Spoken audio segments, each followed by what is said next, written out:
ইন্দিরা গান্ধীর সরকারের ঘোষণা করা জরুরি অবস্থা সংবিধানে দেখুন, এটা গতকালকের বিষয়। গেজেট নোটিফিকেশনের মধ্যে দিয়ে গৃহমন্ত্রী অমিত শাহ সংবিধান হত্যা দিবস হিসেবে ঘোষণা করেছেন 25শে জুনকে। প্রধানমন্ত্রীর সিদ্ধান্ত অনুযায়ী আমাদের দেশের সংবিধানকে পদদলিত করে ভারতবর্ষের মানুষের বুকের ওপর দিয়ে যে স্টিম রোলার চালানো হয়েছিল, সাংবাদিক থেকে শুরু করে যে কোনো প্রতিবাদীকে যেভাবে আক্রমণ করা হয়েছিল, রবীন্দ্রনাথের গান পর্যন্ত চালানো বন্ধ করে দেওয়া হয়েছিল, কিশোর কুমারের গানের ওপরে ব্যান লেগে গিয়েছিল, এগুলো সমস্ত মানুষের জানা। কিন্তু যারা আজকে সংবিধানকে হাতে নিয়ে মানুষের সামনে সংবিধান বদলে দেবে বিজেপি বলে একটা ন্যারেটিভ তৈরি করার চেষ্টা করছে, তাদের মনে রাখা উচিত এই দেশে সংবিধানকে ধ্বংস করবার যে ইতিহাস, সেটা কংগ্রেসের ইতিহাস।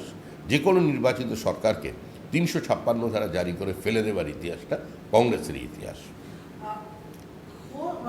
কলকাতায় দেখা গেল কাউন্সিলর সুদীপ পল্লে একটি চার্চের জমি দখলের চেষ্টা করেছেন, আর্চ বিশপকে প্রাণের হুমকি দিয়েছে। সন্দেশখালী হোক বা কলকাতা, কোনো জায়গা থেকে তৃণমূলের সন্ত্রাস রেহাই নেই। তৃণমূল তৃতীয়বারের জন্য ক্ষমতায় এসেছে। তৃণমূল লোকসভা নির্বাচনে 29টি আসন পেয়েছে, 4টে উপনির্বাচনে বড় ব্যবধানে জয়ী হয়েছে। ফলে এখন দখল চলবে, সে আর্চ বিশপের জমি হোক কিংবা অন্য কোনো মোতোয়ালির কোনো ওয়াক অফ প্রপার্টি হোক কিংবা কোনো দেবোত্তর সম্পত্তি হোক, দখল চলবেই। সেটা আমরা কোথাও করতে পারিনি। মানুষের কাছে কিছু কিছু ক্ষেত্রে ভুল বার্তা গিয়েছে, আর এটাও ঠিক। এবং এটাও ঠিক যে আতঙ্কের আবহে মানুষকে ভোট দিতে বাধ্য করা হয়েছে। অন্তত বাগদা এবং রানাঘাটের নির্বাচনে তার প্রতিফলন স্পষ্ট। এটা জনমানুষের প্রকৃত প্রতিফলন নয়। একটু অপেক্ষা করুন, এই অবস্থা বদলাবে। লোকসভা ভোটে যদি দেখা যায়, তবে মানিকতলার ক্ষেত্রে বিশেষ করে আপনারা যথেষ্ট উৎসাহিত ছিলেন যে সেখানকার শহরাঞ্চলের ভোট বা ওয়ার্ড ভিত্তিক যদি ক্যালকুলেশনে আপনারা কিছুটা হলেও আশার আলো দেখেছিলেন। কয়েক মাস কেটেছে, মানে একটা মাস মোটামুটি কেটেছে, তার মধ্যেই আশার আলো নিভে গেল। দেখুন, প্রত্যেকটা রাজনৈতিক দল আশা নিয়েই মাঠে নামে, কিন্তু কিভাবে মানিকতলার ভোট হয়েছে শুধু নির্বাচনের দিন আপনাদের সংবাদ মাধ্যম আপনারা দেখিয়েছেন। মানিকতলার প্রার্থী পরিবারের একজনকে সিআইএসএফ ধাওয়া করছে, সমস্ত লোক নিয়ে ঢুকে পড়েছেন। আমাদের জেলা সভাপতি, আমাদের প্রার্থী, তারা ধর্নায় বসেছেন।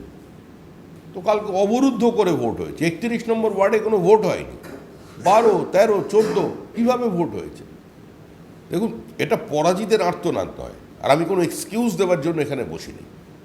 এটা এমন কোনো বিষয় নয় যে হেরে গেছি, নাচতে না পারলে উঠুন ব্যাগে আমরা পুরোটাই সন্ত্রাসের ওপরে চাপিয়ে দেবো। আমাদের ভুল ত্রুটি, আমাদের ভ্রান্তি, আমাদের বিচ্যুতি, সেটা আমরা ঠিক করব।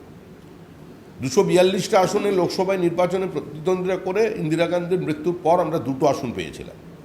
অটল বিহারী বাজপেয়ী 2.5 লক্ষের বেশি ভোটের ব্যবধানে পরাজিত হয়েছিলেন মাধবরাও সিন্ধিয়ার কাছে। আমাদের দেখে মানুষ বলতো হাম দো হামারা দো। কিন্তু সেই জায়গা থেকে আজকে পার্টি এই যে তৃতীয়বারের জন্য সরকার তৈরি করছে। সুতরাং জনসমর্থন আমাদের আছে, জনভিত্তি আমাদের খর্ব হয়নি। কিন্তু সন্ত্রাসকে যেভাবে প্রতিহত করা দরকার এবং যেভাবে আজকে ভোটের মেশিনারি তৃণমূল কংগ্রেস তৈরি করেছে, মানে আজকের সাম্প্রতিককালে ভোটের সংগঠন বলতে যা বোঝায় সেইটা আমরা এখনো মানিয়ে উঠতে পারিনি। আজকের ফলাফল সেটারই প্রমাণ। কারণ শুনুন, দেখুন, আমরা একটা রাজনৈতিক দলকে কাউন্টার করতে পারি। আমাদের কর্মীরা এত মার খাবার পরেও, 27 দিনে 56 জন খুন হয়ে যাওয়ার পরেও কিন্তু আমরা লোকসভা নির্বাচন লড়েছি, 12টা আসন আমরা পেয়েছি, 39% মানুষের ভোট আমরা পেয়েছি। জনসমর্থন আমাদের আছে, জনভিত্তি আমাদের আছে। কিন্তু বোমা পিস্তলের মোকাবেলা পাল্টা বোমা পিস্তল লাঠি নিয়ে হয় না।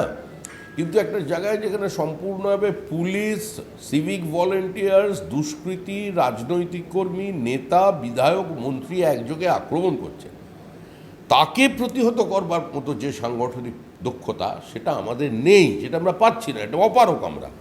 এভাবে নির্বাচন করা যায় না। এই পশ্চিমবঙ্গের নির্বাচনের প্যাটার্ন বদলাতে হবে।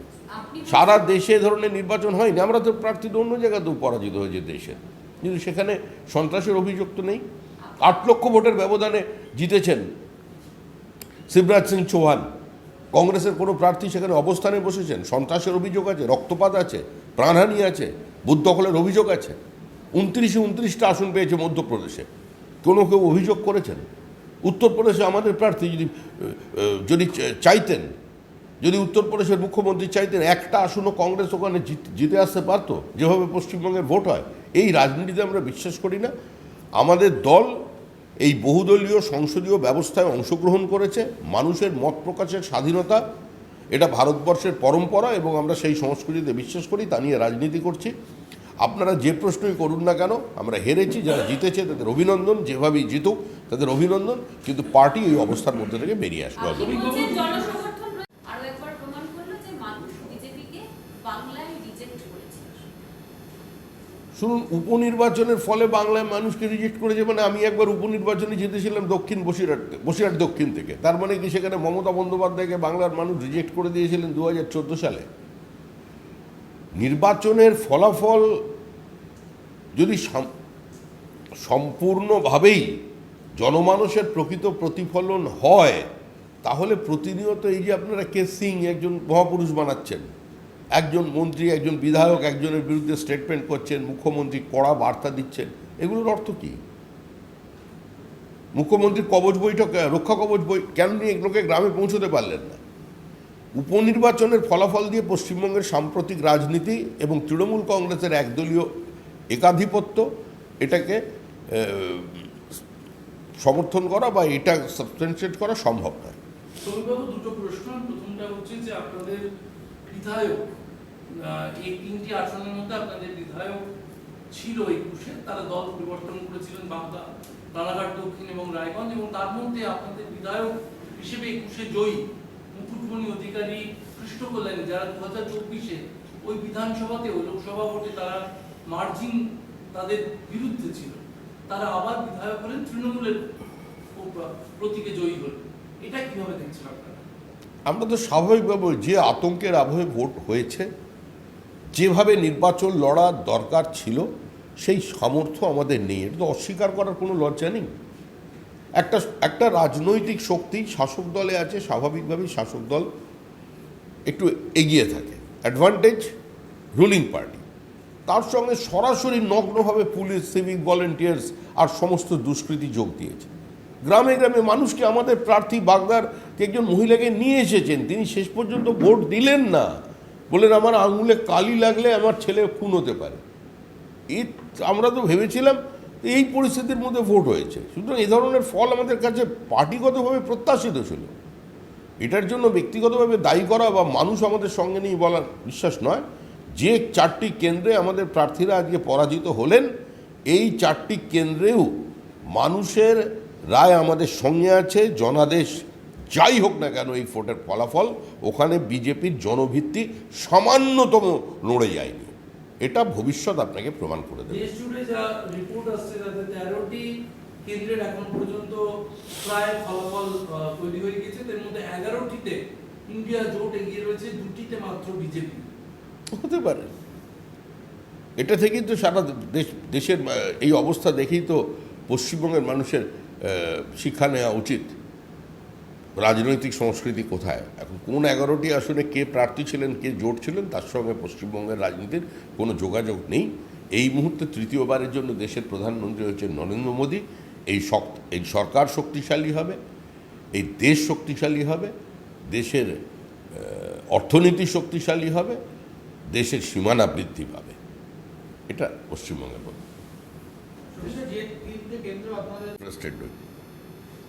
আমরা জয়ন্ত সিংকে বাঘাযতীন বানাতে দেব না। আমরা বিপ্লবী দেশপ্রেমী জয়ন্ত সিং একটা মানে এমন হচ্ছে জয়ন্ত সিং সকাল থেকে, ওসবের মধ্যে আমরা নেই। ও তৃণমূলের ব্যাপার, ওখানে সবাই তৃণমূল। ও জয়ন্ত সিংও যা, ওখানকার অন্য নেতারাও তাই, সব এখন জয়ন্ত সিংকে কেউ চেনে না বলছে। এসব গল্পের মধ্যে বিজেপি নেই। আমাদের কর্মীরা দিকে দিকে আক্রান্ত হচ্ছে, ঘর ছাড়া হচ্ছে, বাড়ি ভেঙে দেওয়া হচ্ছে, পঞ্চায়েতের প্রধান আক্রমণ করা হচ্ছে, বিজেপি জেতা পঞ্চায়েতের অফিসগুলোর তালা লাগিয়ে দেওয়া হচ্ছে। একটু এগুলো দেখান আপনারা, দয়া করে দেখান। হাত জোর করে সংবাদ মাধ্যমের কাছে বলছি, একটু যান, দখলের গল্প বলার আগে ফণিতে যান।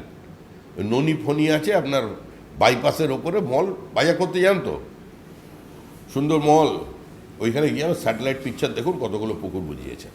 এখন গ্রেফতার হওয়ার পর থেকে তৃণমূলের নেতা বিধায়ক সবাই ভয় পাচ্ছে জয়ন্ত সিংহ গ্রেফতার হওয়ার পর থেকে। তো সাধারণ মানুষের ওই এলাকার কি পরিস্থিতি ছিল, কিভাবে তারা বসবাস করতো? কেউ কোনো ভয় পাচ্ছে না। কে বলে যে আপনাকে ভয় পেয়েছে? মদন মিত্রকে চমকে দেবেন এমনি? এত সহজ হলো? সৌগত রায়ের বয়স এখন মানে আমার যা বায়োলজিক্যাল এজ প্রায় সেই তার কাছাকাছি তার পলিটিক্যাল এজ, ভয় পেয়ে যাবে? এত ছোট প্লেয়ার নাকি? ভয়ের গল্প অন্য জায়গায় বলবেন। মরণদা ভালো আছে, আনন্দে আছে, এখন দেখেও ভালো লাগছে, চেহারাটা একটু আগের থেকে ভালো হয়েছে, পাঞ্জাবির রংটাও একটু অন্যরকম হয়েছে। নতুন কোনো গান লিখুন উনি সব এসব।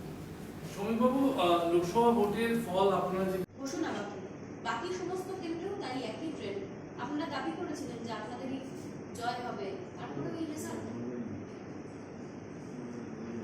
যে কোনো প্লেয়ারই যখন মাঠে খেলতে নামে তখন তো জিতবো বলেই খেলতে নামে।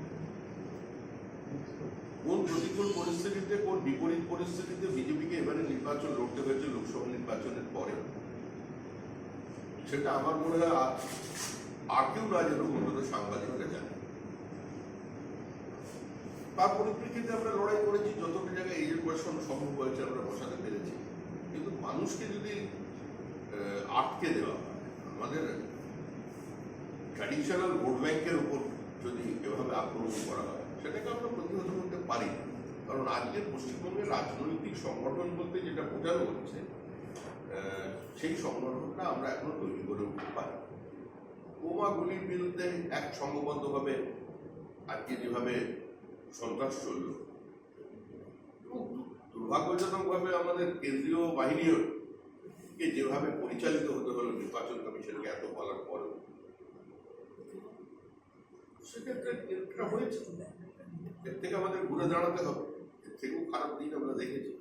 নির্বাচনে সাধারণত জয়ী হয় পশ্চিমবঙ্গের শাসক দলই, এটি পশ্চিমবঙ্গের ট্র্যাডিশন। কিন্তু যে মার্জিনে আমাদের পরাজয় হচ্ছে বাগদার মতো আসনে, বিশেষ করে রানাঘাটে, এটা আমাদের প্রত্যাশিত ছিল যে নির্বাচন শেষ হয়ে যাওয়ার পরে আমাদের নিজেদের হিসাব এটাই ছিল, তার থেকে একটু বেশি মার্জিন দেখে মনে হচ্ছে। কেন এরকম হয়েছে তার জন্য ইন্ট্রোস্পেকশনের প্রয়োজন আছে। দল বিষয়টি নিয়ে চিন্তাভাবনা করবে। বিজেপি ওই অবস্থা থেকে ঘুরে দাঁড়াবে। বাগদা, রানাঘাট, দক্ষিণ, এগুলো তো আপনাদের দখলে থাকা একটা, এবং সেখানে অর্গানাইজেশনে বলছেন যে তাহলে হয় এলাকাগুলি, রাজ্যের যে পুরসভা এলাকা, তাতে বিজেপির একটা লোকসভাতে একটা আধিপত্য দেখা যাচ্ছিল ভোটে। সেই যে পুরো এলাকাগুলি, তার মধ্যে আজকে যে রায়গঞ্জ বা আপনার মানিকতলা, এই এলাকাগুলিতে এটা জনমানুষের প্রকৃত প্রতিফলন নয়। পুরো এলাকায় হোক আর পঞ্চায়েত এলাকায় হোক, বাগদায় এবং রানাঘাট দক্ষিণ কেন্দ্রে বিজেপি এই ব্যবধানে হারতে পারে না, হারতে পারে না, হারতে পারে না। আজকে জেতার আনন্দ করে নিন, আজকের পটাকা টটাকা যা আছে ফাটিয়ে টাটিয়ে নিন, কিন্তু রাজনৈতিক পরিস্থিতি পশ্চিমবঙ্গে দ্রুত বদল হবে, অবস্থা বদলাবে, মানুষ রুখে দাঁড়াবে, মানুষ গণ অবরোধ তৈরি করবে। এভাবে নির্বাচন হয় না।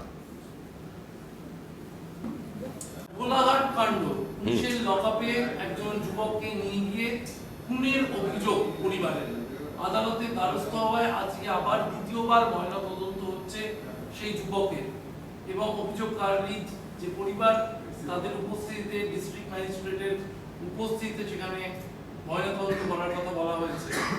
এই যে কোনো রকম সেই ধরনের প্রমাণ ছাড়াই পুলিশ তুলে নিয়ে যাওয়া এবং তারপর লকআপে মৃত্যু, পুলিশের দিকে কি আরো একবার প্রশ্নচিহ্ন তুলে দিল না? দেখুন, এই মৃত্যু নিয়ে সংবাদ মাধ্যম অনেকটা সক্রিয় হয়েছে বলে আপনাদের অনেককে অভিনন্দন, কিন্তু এটা তো নতুন ঘটনা নয়। এর আগেও তো দক্ষিণ কলকাতায় 2 বছর আগে আমাদের একজন কর্মীকে কোনো অভিযোগ ছাড়াই সন্দেহের বশে যে সে এর সঙ্গে যুক্ত থাকতে পারে বলে তুলে নিয়ে গিয়ে তাকে পিটিয়ে মেরে ফেলা হলো। সংবাদ মাধ্যমে একদিন খবরটি প্রচার করেছিল, কিন্তু বিতর্ক হয়নি। দ্বিতীয়বারের জন্য তার অটপসি হয়নি। পরিবারের নাম বলছেন একটি মেয়ে, 13 বছরের একটি মেয়ে। আজকে বসিরহাট সংলগ্ন একটি এলাকায় তাকে ধর্ষণ করা হলো, খুন করা হলো, ফাঁসিতে ঝুলিয়ে দিয়ে সেটাকে আত্মহত্যা বলা হলো। যারা কাজটা করলো তারাই হসপিটালে নিয়ে গিয়ে তাকে মৃত বলে ঘোষণা করা সার্টিফিকেট নিল এবং বসিরহাট হসপিটালে তাকে নিয়ে গিয়ে একজন ডার্মাটোলজিস্টের চর্মরোগ বিশেষজ্ঞের উপস্থিতিতে তার পোস্টমর্টম করা হলো। আমরা আদালতে গেলাম, আদালত বলল কবর থেকে তাকে তুলে দ্বিতীয়বারের জন্য পোস্টমর্টম করা, সেটাও হলো, এখনো পর্যন্ত রিপোর্ট আসেনি। ৬২,৩১২ ভোটে শক্তি পান্ডে জিতলেন, রেকর্ড ভোট। কে? ৬২,৩১২ মানিকতলার তৃণমূল প্রার্থী। মানিকতলার তৃণমূল প্রার্থী, রেকর্ড ভোট। যেদিন চাউসেস্কুর পতন হয়েছিল তার ঠিক দুদিন আগে তিনি একটি জনসভায় বক্তৃতা করেছিলেন এবং সেখানে সর্বকালীন রেকর্ড হয়েছিল ভিড়ের। পরের ঘটনা মানুষের জানা। 2011 সালে বামফ্রন্টের ব্রিগেড দেখে পশ্চিমবঙ্গের কোনো রাজনৈতিক বিশেষজ্ঞ বলতে পারেননি যে এই দটলা হাঁটতে চলেছে এবং এদের মুখ পরিচ্ছন্ন ভাবমূর্তির বুদ্ধদেব ভট্টাচার্যও একজন রাজনীতিতে ল্যাটারাল এন্ট্রি নেওয়া এবং 21শে জুলাই গুলি চালানোর নির্দেশ দেওয়া ব্যক্তি তার কাছে পরাজিত হতে চলেছেন। চলবে, অভিনন্দন ওনাকে। Thank you. ট্রায়াল রান কি হতে পারে 26 নির্বাচনের? 26-এ ভোট হবে না। 2026-এ বিধানসভা নির্বাচন হবে না। পশ্চিমবঙ্গের মানুষ 2026-এর আগেই নতুন সরকার পাবে। আদালতের নির্দেশে নিয়োগ দুর্নীতিতে প্রথম চাকরি যাওয়ার পরেশ অধিকারীর মেয়ে অঙ্কিতা তৃণমূলের কোচবিহার জেলা সম্পাদকের পদে। হুম? আদালতের নির্দেশে নিয়োগ দুর্নীতিতে প্রথম চাকরি যায় পরেশ অধিকারীর মেয়ে অঙ্কিতা অধিকারী। অঙ্কিতা অধিকারী তৃণমূলের কোচবিহার জেলার সম্পাদকের পদে। অন্যায় কি আছে? অন্যায় কিছু নেই। একটা প্রাতিষ্ঠানিক লুট, প্রাতিষ্ঠানিক দুর্নীতি, তার মধ্যে ওপর থেকে নিচ পর্যন্ত সবাই অংশগ্রহণ করেছেন। ও একটা পড়াশুনো জানা মেয়ে, ও তার মধ্যে ঢুকে পড়েছে, ও আশীর্বাদ পেয়েছে, তারপরে চাকরি চলে গেছে, তারপর তৃণমূল তাকে তো একটা জায়গায় রাখতে হবে, দিয়েছে, সম্মান জানিয়েছে, এটা ধন্যবাদ তৃণমূলকে। আচ্ছা, আরেকবার যাচ্ছি, ফিরহাদ হাকিম তো এই অভিযোগের পাত্তা দিলেন না। সুদীপ কোলের বিরুদ্ধে যে অভিযোগটা হলো তার কারণ কি হতে পারে? তার আগে যে ফিরহাদ হাকিম ধর্মীয় একটি মন্তব্য করেছিলেন, তার ফলে কি খ্রিস্টান চার্চের উপরে এই ধরনের অভিযোগ কি কানে দিচ্ছেন না, বা কোনো ধর্মীয় সংযোগ আছে কি এইসবের মধ্যে, বিষয়ের মধ্যে? দেখুন, বিজেপিতে কোনো কথা বললেই তার মধ্যে ধর্ম চলে আসে। আপনারা গিয়ে এটা ফিরহাদ হাকিমকে জিজ্ঞাসা করতে পারেন যে কেন আপনি এ ধরনের বক্তব্য রাখলেন। আপনি এতদিন ধরে ফিরহাদ হাকিমের সঙ্গে সাংবাদিকতা করছেন, বহু প্রশ্ন করেছেন, ওনাকে গিয়ে প্রশ্ন করুন না যে আমি তো ইসলামে জন্মগ্রহণ করিনি, আপনার মতো পরিবারে আমার মতো দুর্ভাগার জন্য আপনি কি চিন্তা করছেন, ওনাকে প্রশ্ন করুন, আমাদের করছেন কেন? চার্চের বিষয়ে উনি বলছেন এই ধরনের কোনো অভিযোগ উনি জানেনই না, সেখানে কি এই ধর্মের ব্যাপারটাই? তো এত জায়গায় দখল হচ্ছে, তার কাছেও তো খবর যাচ্ছে, সব খবর রাখা সম্ভব নাকি কোনো মন্ত্রীর পক্ষে? ঠিকই তো বলেছে, সব কথায় কোনো সমালোচনা করা ঠিক না। কুচবিহার থেকে কাকদ্বীপ পর্যন্ত সর্বত্র দখল হচ্ছে, ওয়াক অফ প্রপার্টি, দেবোত্তর সম্পত্তি, খাস জমি, নদীর চর, কোনটা বাদ দিয়েছে? জঙ্গল, সবই তো দখল করে ফেলেছে। আর যখন দখল হয় কেউ না কেউ তো অভিযোগ করে, কেউ অভিযোগ করে যার জিনিস দখল হয়, কেউ অভিযোগ করে যে প্রকৃতিপ্রেমী, আর কিছু মানুষ অভিযোগ করে সে তার ভাগ না পেয়ে, 25-এর মধ্যে জায়গা না পেয়ে সে তখন নেতার কাছে জানায়। তো এত জিনিস মাথার মধ্যে রাখতে হয়। চার্চের ব্যাপারটা ভুলে গেছে, শোনেনি। এত বিষয়ের মধ্যে কি করে একটা মানুষের উপর রাখা যাবে? আলিয়াদহে ট্রায়াল রান কি হতে পারে 26 নির্বাচনের? 26-এ ভোট হবে না। 2026-এ বিধানসভা নির্বাচন হবে না। পশ্চিমবঙ্গের মানুষ 2026-এর আগেই নতুন সরকার পাবে। আদালতের নির্দেশে নিয়োগ দুর্নীতিতে প্রথম চাকরি যাওয়ার পরেশ অধিকারীর মেয়ে অঙ্কিতা তৃণমূলের কোচবিহার জেলা সম্পাদকের পদে। হুম? আদালতের নির্দেশে নিয়োগ দুর্নীতিতে প্রথম চাকরি যায় পরেশ অধিকারীর মেয়ে অঙ্কিতা অধিকারী। অঙ্কিতা অধিকারী তৃণমূলের কোচবিহার জেলার সম্পাদকের পদে। অন্যায় কি আছে? অন্যায় কিছু নেই। একটা প্রাতিষ্ঠানিক লুট, প্রাতিষ্ঠানিক দুর্নীতি, তার মধ্যে ওপর থেকে নিচ পর্যন্ত সবাই অংশগ্রহণ করেছেন। ও একটা পড়াশুনো জানা মেয়ে, ও তার মধ্যে ঢুকে পড়েছে, ও আশীর্বাদ পেয়েছে, তারপরে চাকরি চলে গেছে, তারপর তৃণমূল তাকে তো একটা জায়গায় রাখতে হবে, দিয়েছে, সম্মান জানিয়েছে, এটা ধন্যবাদ তৃণমূলকে। ফিরহাদ হাকিম তো এই অভিযোগের পাত্তা দিলেন না, সুদীপ কোলের বিরুদ্ধে যে অভিযোগটা হলো তার কারণ কি হতে পারে? তার আগে যে ফিরহাদ হাকিম ধর্মীয় একটি মন্তব্য করেছিলেন, তার ফলে কি খ্রিস্টান চার্চের উপরে এই ধরনের অভিযোগ কি কানে দিচ্ছেন না, বা কোনো ধর্মীয় সংযোগ আছে কি এইসবের মধ্যে, বিষয়ের মধ্যে? দেখুন, বিজেপিতে কোনো কথা বললেই তার মধ্যে ধর্ম চলে আসে। আপনারা গিয়ে এটা ফিরহাদ হাকিমকে জিজ্ঞাসা করতে পারেন যে কেন আপনি এ ধরনের বক্তব্য রাখলেন। আপনি এতদিন ধরে ফিরহাদ হাকিমের সঙ্গে সাংবাদিকতা করছেন, বহু প্রশ্ন করেছেন, ওনাকে গিয়ে প্রশ্ন করুন না যে আমি তো ইসলামে জন্মগ্রহণ করিনি, আপনার মতো পরিবারে আমার মতো দুর্ভাগার জন্য আপনি কি চিন্তা করছেন, ওনাকে প্রশ্ন করুন, আমাদের করছেন কেন? চার্চের বিষয়ে উনি বলছেন এই ধরনের কোনো অভিযোগ উনি জানেনই না, সেখানে কি এই ধর্মের ব্যাপারটাই তো এত জায়গায় দখল হচ্ছে, তার কাছেও তো খবর যাচ্ছে, সব খবর রাখা সম্ভব নাকি কোনো মন্ত্রীর পক্ষে? ঠিকই তো বলেছে, সব কথায় কোনো সমালোচনা করা ঠিক না। কুচবিহার থেকে কাকদ্বীপ পর্যন্ত সর্বত্র দখল হচ্ছে, ওয়াক অফ প্রপার্টি, দেবোত্তর সম্পত্তি, খাস জমি, নদীর চর, কোনটা বাদ দিয়েছে?